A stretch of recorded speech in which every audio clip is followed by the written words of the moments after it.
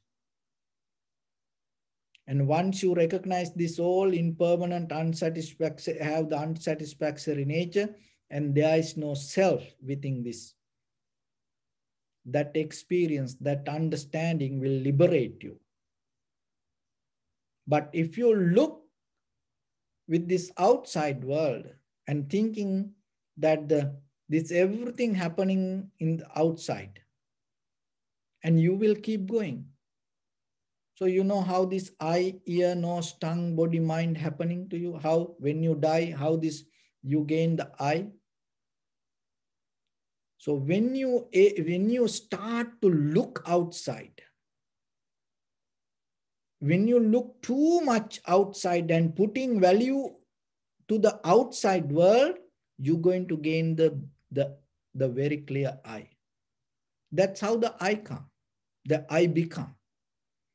When you start to ponder your ear to outside world, giving the so much value, forgetting yourself, giving the value to the outside sound, when you die, you gain the ear. So you putting so much value on outside aroma. And that's the reason you gain the nose. And you putting so much value to outside world, the taste. So that is where you gain the tongue. You put so much value to outside worldly sensation. That's why you gain the body. And you put so much value on outside ideas. That's why you gain thoughts. So just imagine now, you putting so much value to eye object, outside, ear object, nose object, tongue object, body object, mind object. So with that desire or with that current, when you die, you become like that. When you don't have desire to see, you don't get eyes. When you don't have the desire to hear, you don't get ear. So that's why this is not somebody giving to you. No, this is a result of our own mind. When you don't have the desire regarding any aromas, you don't get a nose. When you don't have any desire regarding the taste, you don't get any tongue. You don't have the desire for the sensual pleasures or the feelings, you don't get a body. When you don't have any desire regarding thoughts, you don't get a mind. That is where the end of your becoming. But it is just by thought, thinking you cannot do it. There is a mechanism this you build, believing there is something. So then you have to reverse the pattern and you have to reverse the mechanism to understand yourself. There is nothing. So how you can reach to that? Just believing, praying, chanting, empty, empty, empty. Do you think it's going to be empty? No. Because it didn't happen just because of you chanting, there is something, something, something. No. There is a deeply current that go underneath our life. That is what called Chandaraga, the desire. So only way to get that neutral, that current, and seeing when you have the eye consciousness, when you have see something, and to recognize the change. And it is not about outside, it is about form, feeling, sensation, and recognition. So form means, so whatever to appear to your ear, eye, ear, nose, tongue, body, mind, that is the form. And the feeling, forget about the world, it's nothing to do with anybody. So see what is the feeling that you get. Even somebody blame to you, then right away that whatever the feeling you get, that you will see moment by moment that feeling disappear. So once you recognize that moment by moment, if you able to track it rather than collect, if you able to recognize how the things go away, and always you come to a point to be empty. And when you see something, rather than collecting, if you go with the moment by moment feeling, the change, there is no that the collective memory you're going to gain. With the nose also the same. With the tongue also the same. You don't collect the taste like wine taste people. They don't collect the taste on their tongue. They forget right away. They can drop it.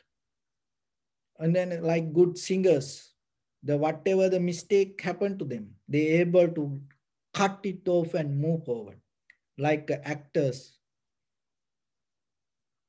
So you develop a method in you knowingly. It is not by, thinking about it. Knowingly recognizing impermanent, unsatisfactory nature and selflessness, seeing through form, feelings, sensation, recognition, and awareness. So once you're able to tackle this deeply inside you, there's no desire to become. When you drop the desire to become, there is no resistance, no anger. Once there is no resistance, there is no anger, there is no fear. When there is no fear, no anger, no current to become, and that itself will show you how this path become clear to yourself. And that will take you out of the ignorance. That is mean, that is nothing to do with the outside. It is a inside game. It is an inside process. And then you again and again look inside. When something happen outside, right away you start to look inside. So try it. When somebody blame to you tomorrow, rather than keep hearing to it, start to look inside. Why you are hearing this? You see something. When you see something that which you don't like to see, just right away look inside. You will see there is a reason why you see it. Smell the same. The taste the same. Sensation. When it comes to people, associate. When there is a situation come, there is why you experience with that people which you don't like. Right away you will see there is a reason within yourself. So personal. No one can see, only you can see it. Even the mental disturbances, unhappiness, sadness, worry. Maybe you see many thoughts outside world, but look deeper inside why you experience this. And then you will see there is a reason, like a magnet hold it to you. Once you see it, that is the first step you start to work towards the liberation, to your own freedom. You're never going to struggle with anybody. You start to deeply start to look into you. That is the path of vipassana. And once the day you come to the bottom of your deeper this heart and the existence, and clean it, take it out from the bottom, uproot it, and that is the day you get out of this all. Even you exist. Even you will become a human being like this, but still with the completely different mind. So it is possible. That is the highest that you can experience in this human life. So then remember yourself rather than pondering to outside world. When you have opportunity, you will keep doing. Why? Because that is our culture, tradition, that is our genes, that is our blueprint, that is our habitual pattern, that is our samsara. That's how we become. You will keep doing. But when you have little time and little bit, find a gap and start to go inside and look how you experience this, why you experience this, and you will see something. That what you see will take you to liberation. So with that, I bless upon everyone with this good practice. May all of you be well, happy and peaceful. May no harm come to you, may no difficulties come to you, may no problems come to you. May you also have the patience, courage, understanding, and determination to meet and overcome inevitable difficulties in your life. During this time period, may everyone stay healthy and safe.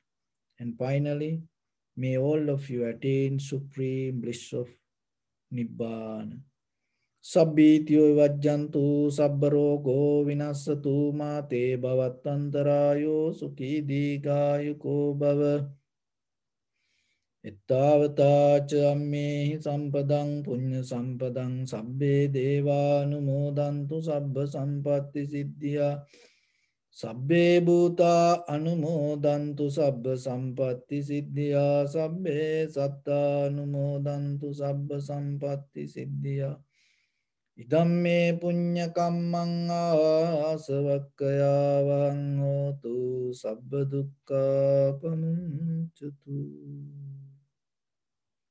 Bless you.